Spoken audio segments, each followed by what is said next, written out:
Hello అండి, అందరికీ నమస్తే. ఈరోజు మన రెసిపీ బెండకాయ చేపల పులుసు.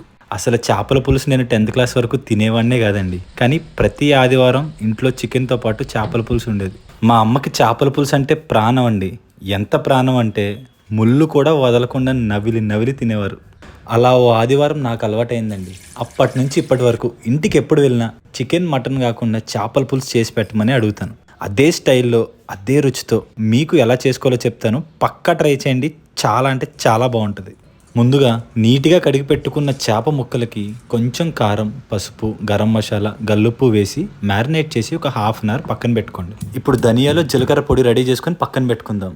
ధనియాల పొడి పులుసు రుచిని పెంచుతుందండి. ఇప్పుడు 2 పెద్ద సైజు ఉల్లిపాయలు ఈ విధంగా పేస్ట్ చేసుకుని పచ్చివాసన పోయే వరకు ఫ్రై చేసుకోండి. అల్లం వెల్లుల్లి పేస్ట్ కూడా వేసి ఫ్రై చేయండి. ఉల్లిపాయ పేస్ట్ ఈ విధంగా గోధుమ రంగు వచ్చాక మనం మ్యారినేట్ చేసి పెట్టుకున్న చేప ముక్కలను వేసి పక్కన పెట్టుకున్న చింతపండు రసాన్ని వేసుకుందాం. నేను ఇక్కడ 150 గ్రామ్స్ చింతపండు తీసుకున్నానండి 1.5 kg చేప ముక్కలకి. ఇప్పుడు పొడవుగా కట్ చేసుకున్న బెండకాయ ముక్కలు వేసి మూత పెట్టుకుని 5 నుంచి 6 నిమిషాలు సువాసన వచ్చే వరకు సన్నని మంట మీద మరగనివ్వండి.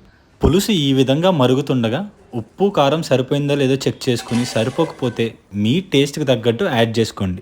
చూసారు కదా, పులుసు నుంచి నూనె ఈ విధంగా పైకి తేలాక 4 చీల్చిన పచ్చిమిర్చి, దంచిపెట్టుకున్న ధనియాల పొడి, సన్నగా తురిమిన కొత్తిమీర వేసి ఒక్కసారి మిక్స్ చేసుకుని మూత పెట్టి 3 నిమిషాలు చాలా సన్నని మంట మీద కుక్ చేసుకోండి. అంతే, గుమగుమలాడే బెండకాయ చేపల పులుసు రెడీ. ఇది ఒక్క రోజు నైట్ పక్కన పెట్టుకుని తర్వాత రోజు మార్నింగ్ తింటే టేస్ట్ బడ్స్ కూడా థ్యాంక్ యూ చెప్పాల్సిందే.